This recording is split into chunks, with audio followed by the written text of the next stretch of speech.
ya como parte de su programa escolar, normal, académico, educativo, como tú dices, ya conoce todos los deportes, no es de educación física 1, 2, 3, 4, 5, 6, 7, no, conoce natación, conoce tenis, conoce fútbol americano, fútbol, soccer, pista y campo, básquetbol, conoce absolutamente todos los deportes, y al terminar la primaria pasa a un high school que dura 4 años, y ahí ya está registrado por la NCAA, que es la Asociación Nacional Colegial Atlética, y a partir de ahí pasa a la universidad y los registros ya los traía desde la preparatoria. No, la verdad es que mientras no se tenga todo lo que tú dijiste aquí, es prácticamente imposible tener realmente atletas. Y como dijiste muy bien, la competencia no es, el punto no es competir, sino hacer competencia para ganar. Como decía Lombardi, ganar no es lo más importante, es lo único. Lombardi y los empacadores de Gimli. Gracias. Bueno, vamos a continuar que la fuerza de sus tendones, sus músculos y sus cápsulas articulares. Es inmaduro porque tiene una enorme flexibilidad. Esa flexibilidad que le da grandes ventajas para no lesionarse, también está en periodo de crecimiento, y al estarse lesionando y estirarse por lesiones constantes, quedan flojos, quedan sin el suficiente apoyo y por lo mismo da inestabilidad. Puede ser que se vea físicamente bien, pero en el fondo tenga alguna malformación que el médico, el experto, no va a localizar, y la va a empezar a localizar por las lesiones que le dan. Tiene una gran capacidad de cicatrización y de sanar, pero esa gran capacidad de sanar hace que tenga cicatrices redundantes, es decir, da fibrosis. Y estas fibrosis a veces son tan grandes que pueden producir irritaciones en los tejidos adyacentes y dar dolores y molestias que el médico, el experto, no va a detectar. Y hay un gran número de sesamoideos que a veces no se han acomodado bien y que por la práctica de actividades físicas mal encaminadas van a manifestarse como dolores. Y puede ser que le digan dolores de crecimiento o el pretexto que se quiera. Las lesiones de pies y tobillos son muy comunes en todos los que practican deportes, de la edad que sea, del entrenamiento que sea y de la habilidad que sea. Pero hay que tener en cuenta que frecuentemente, como la fractura del peroné, que es mucho más importante que los esguinces en algunos niños, es especial porque es de un esqueleto inmaduro. Hay que pensarlos para diagnosticarlos y encontrarlos. Y tratar siempre al niño como una persona en crecimiento, no como una persona pequeña, no como un adulto pequeño. Estas características pueden perderse más o menos alrededor de los 15 años y empezar a tratarse como adultos, pero siempre hay que tener en cuenta el esqueleto inmaduro. Hay que saber ver las radiografías. Hay huesecillos que parecen que hay fracturas y en realidad son fisis de crecimiento y que están presentes desde el nacimiento, pero hay otros que van a ir apareciendo con la edad. Entonces hay que conocer al niño y hay que conocer sus radiografías. Hay que ver en el tobillo que el crecimiento de la fisis de la tibia va apareciendo poco a poco y que se va osificando no en forma regular, se osifica del medial al lateral. Aparece generalmente entre los 6 y 24 meses y del peroné entre los 18 a 20 meses. Da una longitud en la tibia de 3 a 4 milímetros por año y una longitud total del 40% de la tibia. Si se lesiona, podemos ir calculando qué va a pasar. Cierra más o menos a los 14 meses, a los 14 años en niñas y a los 16 en niños, pero puede variar según la madurez hormonal de cada chico. Debemos de tener en cuenta que siempre hay que hacer una correlación entre la clínica, porque nos llegan niños con grandes edemas y estamos seguros de que va a haber una gran lesión, le tomamos una radiografía y no tiene fractura, solo como aquí podemos ver que está muy hinchado alrededor. Entonces hay que saber correlacionarlos. Y a mí me han llegado niños con fractura de tibia. Entonces tenemos que correlacionar perfectamente a cada uno, saberlo explorar y saber sus radiografías. Dirigir el examen clínico y dirigir el examen radiográfico. El escafoides accesorio es solo para poner un ejemplo de que puede haber dolores con lesiones mínimas. El escafoides accesorio, que es un huesecillo proximal y medial al escafoides, se puede clasificar en 3 tipos. El tipo 1 es un osteocondrosis, está pegado al hueso y generalmente da un poco de dolor, pero no da grandes incapacidades. El tipo 2, que es hay una verdadera articulación, pero no tiene todas las características de la articulación. Produce desgaste, produce molestia. En algunas veces puede requerir cirugía. Y el tipo 3 es un sesamoideo que está muy alejado del escafoides, no da ningún problema, pero en algunos atletas puede darles dolor y requerir ser extirpado. A veces ese dolor molesta muy poco y se trata simplemente con cambios en el calzado, poner cuñas supinadoras en el zapato, poner cuñas supinadoras en taloneras o bien poner cuñas supinadoras en plantillas con soporte longitudinal. Son chicos que no suelen tener un pie plano, así es que se les pone el soporte longitudinal como apoyo y para hacer más, que descansen más esas plantillas. Pero hay que corregir este valgo que tiene y aquí suelen tener una protrusión de la cabeza de la estraga y del escafoides. Hay niños que tienen una asimetría, solo afecta un solo pie. Suelen estos niños ser más grave el problema cuando afecta un solo pie que cuando afecta a los dos. A veces esto requiere cirugía. Los esguinces son la lesión más común en todos los deportes, independientemente de la edad, independiente de la habilidad que tengan. Pero curiosamente hay un pico de lesión que está entre los 15 a 19 años, se lesionan un poco más. ¿Y sabes por qué es la edad en que empiezan a competir más? Quizás empiezan a tener otras actividades y no se concentran bien. Pero hay un pico de lesiones. Debemos de recordar que el tobillo está protegido por estabilizadores dinámicos y estáticos. Los estáticos son la forma de los huesos, los ligamentos que unen, etcétera, lo que está un poco más fijo. Y los dinámicos, los tendones, los ligamentos, los sensores propioceptivos, los reflejos de contracción de peroneos y de tibiales. En niños en general, los esguinces son producidos por caídas en inversión y en varo del tobillo, lo que hace que la lesión se centre en el extremo distal del peroné y no en el ligamento astrágalo-peroneo anterior, que es más común en mayores de 15 años y en el adulto, y puede causar una fractura a través de la fisis de crecimiento del peroné, que lo puede arrancar y producir una fractura tipo Salter 1. Y si se desplaza más de 5 milímetros, podría ser que requiriera cirugía. Y quiero decirles que podría ser, porque frecuentemente un hueso bien puesto, quitando el edema, se puede no requerirla.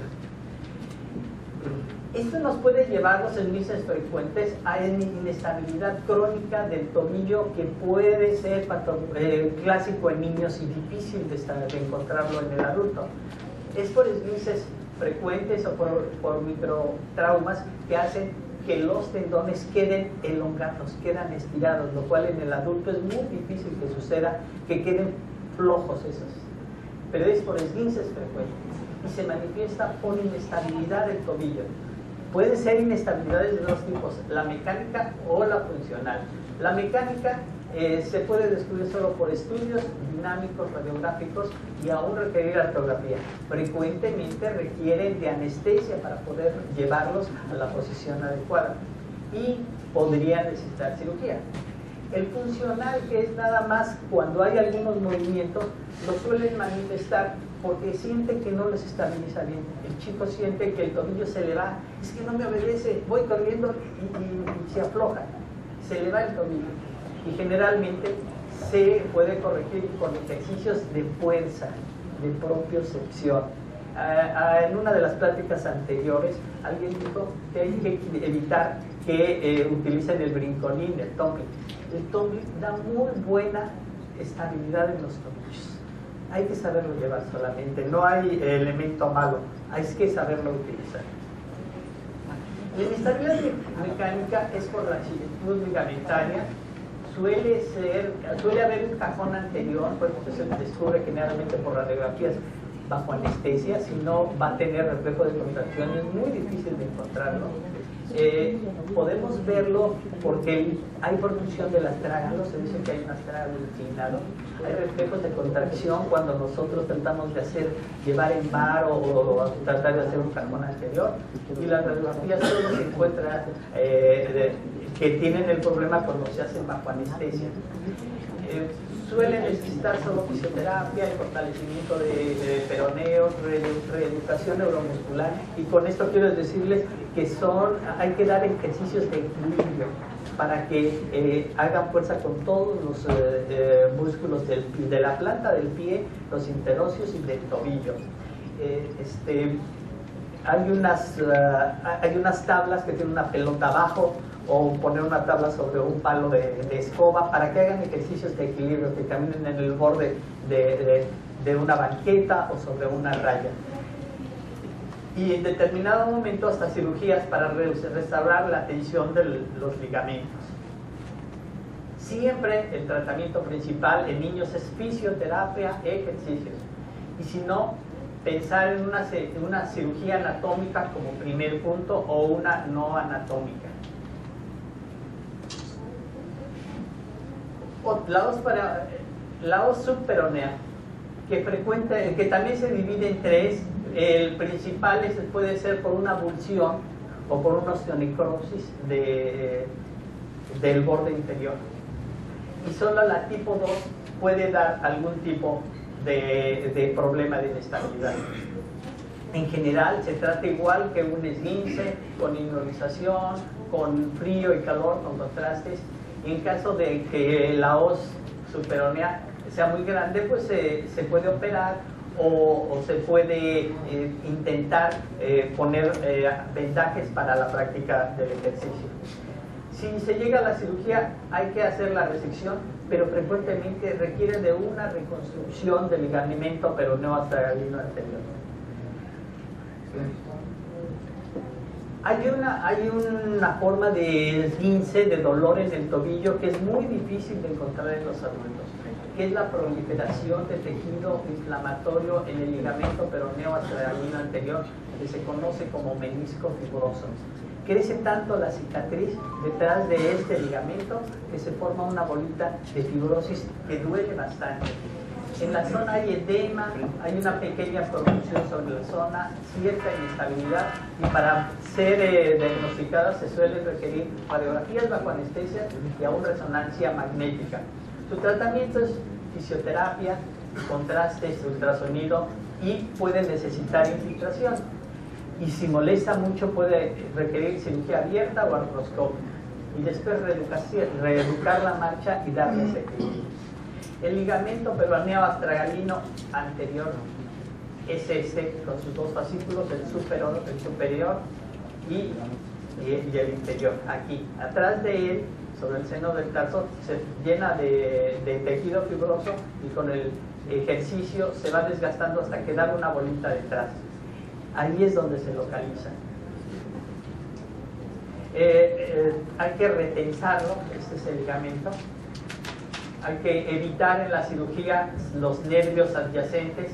Se puede suturar directamente, levantando el periósteo y suturarlo, o sobreponer el retináculo del extensor.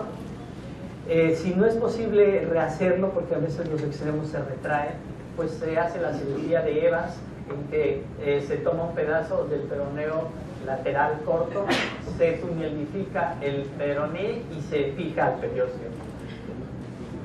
O se hace la cirugía de Christman, en que el mismo se toma un fragmento más largo del peroneo lateral corto, se tunelifica, se pasa por el calcáneo y se fija a las tragas.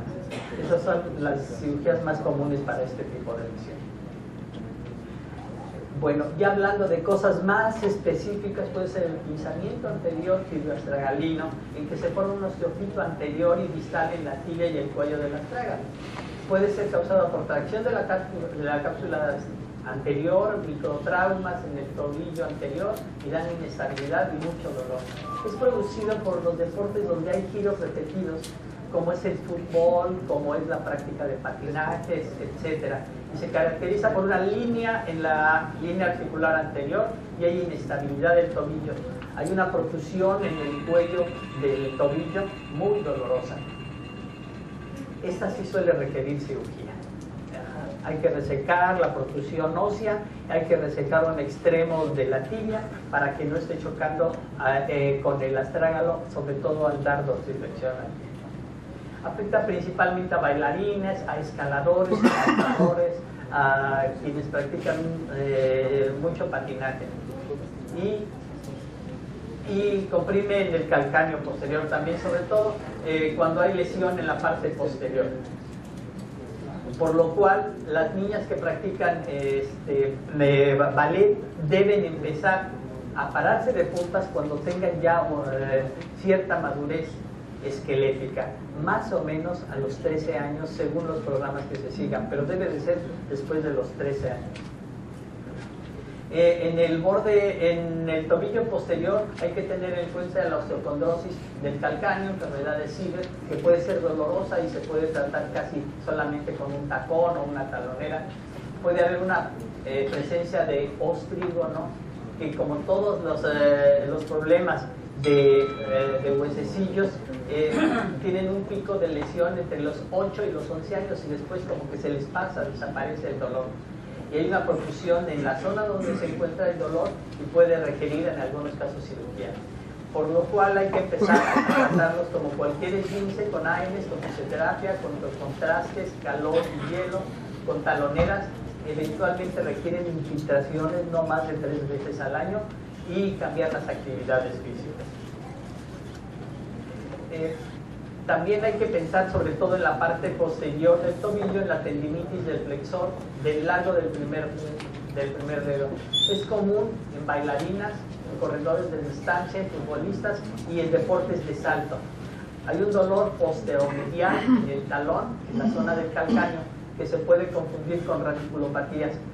Hay dolor en la flexión plantar y al flexionar la planta crear resistencia en el primer dedo. Se debe tratar como un esguince con AINES, fisioterapia, taloneras que aumenten, que acerquen los extremos de inserción, modificar las actividades, también modificar los zapatos y en ocasiones raras, pero pueden requerir cirugía. Muchas gracias. Gracias.